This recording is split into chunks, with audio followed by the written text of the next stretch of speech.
Okay. Now, question number 2. So this is relevant to one of those questions. Question number 2 is, what are the education and training options after 16? Okay. Before we get to 16 and we're at school and we're doing level 1, level 2, we're in school because that's where we need to be, or we're home educating. We're kind of told, go here. Yeah. People make decisions for us. But when you get to 16, there are some different options. You don't have to be in school. There are different options that you can look at. So there's the post-16 education. So there's college or school. All right. Now, there is a phrase called NEET, not in education, employment and training. All right. And most young people, they're not NEET. And those people that are NEET, we need to think about what alternative options could support them post-16. You may find that you have an EHCP, and so you can go through to a post-16 education that is specialist, that will support you, that you have your needs met, and you might get additional support through that EHCP. Although, having had 2 educational health and care plans, I do know that sometimes they're not worth the paper, and that the support isn't always appropriate and isn't always available because of funding and a whole range of different things. But that's for another session. However, there is an option around work, which is called a supported internship. And generally, a supported internship is offered to a young person who has an EHCP. And when I say offered, it's only offered if the local authority have spaces, if they have an employer on board that provides the internship, and if they have been given the opportunity to deliver that supported internship. It very much is based on the educational health and care plan, but it is work. Generally, they're not paid. All right. So this is an internship that isn't paid. However, it's a year long usually, and can get you experience and get you work ready so that during that year, or even at the end of that year, you are more likely to be able to get a job, either in the place that you have been doing your internship or elsewhere, because there should be support within a supported internship to get you work ready and get out applying for other jobs. There are apprenticeships. So apprenticeships are open to anybody over the age of 16, and that means anybody. So it doesn't stop at 25. They can be open to people who are more mature. And apprenticeships are paid generally. They're not always paid at the same rate as minimum wage for a member of staff. But they are a great starting point, and they come at different levels and in different industries. But you can find apprenticeships in your area by looking on gov.uk, typing in apprenticeships, and a whole portal will come up. Generally, they are competitive. All right. So you have to apply for them. You would need to go through a competitive process, an interview, etc. And an apprenticeship would mean that you will do study as well as work, but you will be paid for that time that you are working, and you will be given hours off to go and do your study. And quite often, somebody who's come through post-16 specialist or a supported internship might look at an apprenticeship as the next step.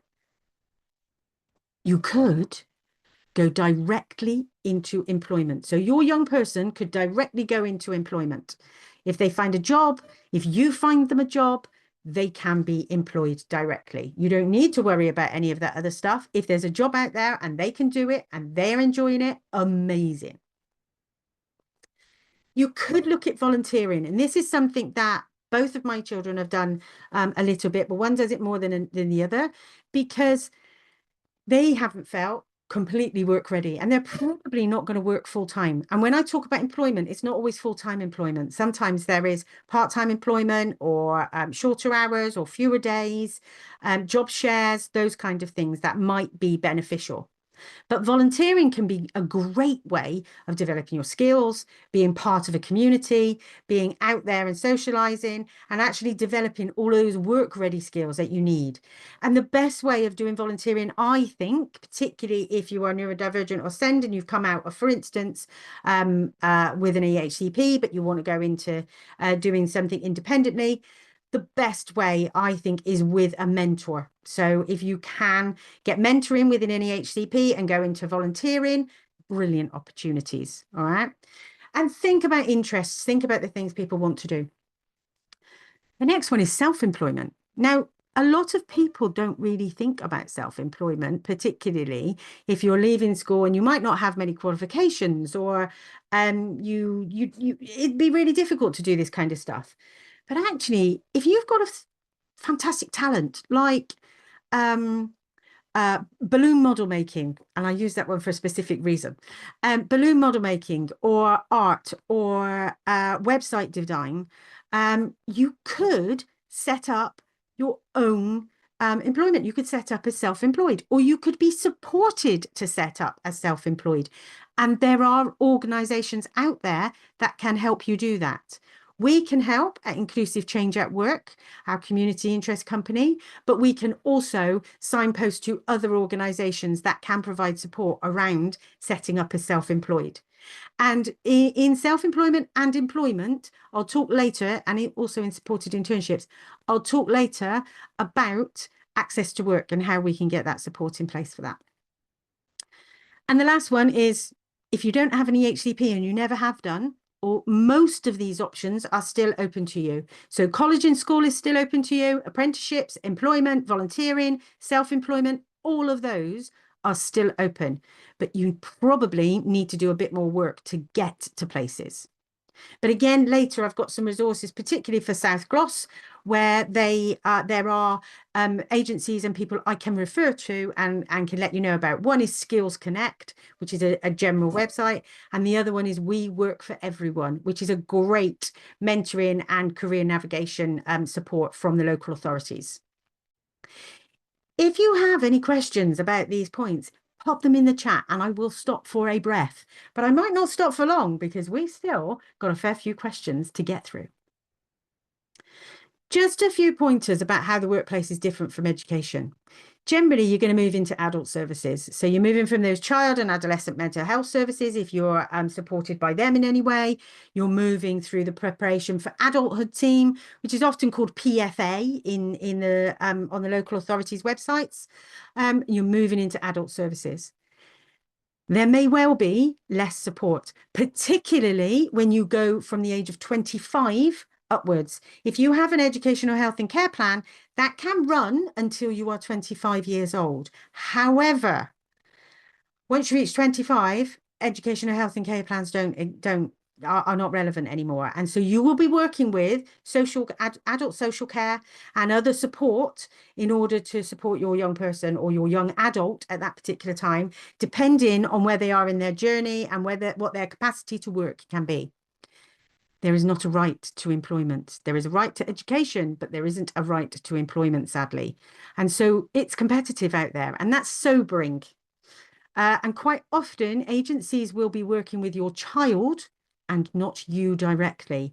And for me, that's a big one. Letting go of my child and letting other people deal with it when I need to be poking my nose in, or I need to be supporting, or I need to let them know this is what's going to happen, or they want to work with your child or your young person and not you, unless you have things in place around appropriate adults or I can't think of the word.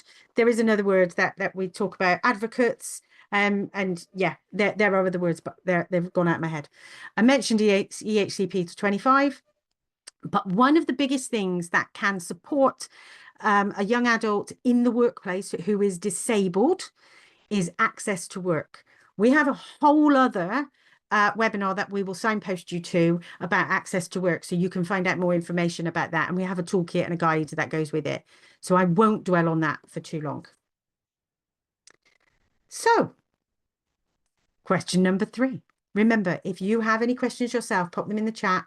I'll refer to them. So, oh, I've got a question in the chat. Uh, will any of the options, right, PIP. Okay, bear with me on that, all right, because I think I've got a slide on that in a mo, all right. It doesn't necessarily, no, because PIP is not impacted by income from work. And generally, there will be a reason why you have PIP, which means that you should get support through an EHCP and all of those kind of things. You are able to have PIP and universal credit and something called work capability assessment. So if you're on limited capacity to work, it gets a bit technical, and that's why I say hold on to it. I'll talk about it a bit later because I'm pretty sure I answer it in another question. All right.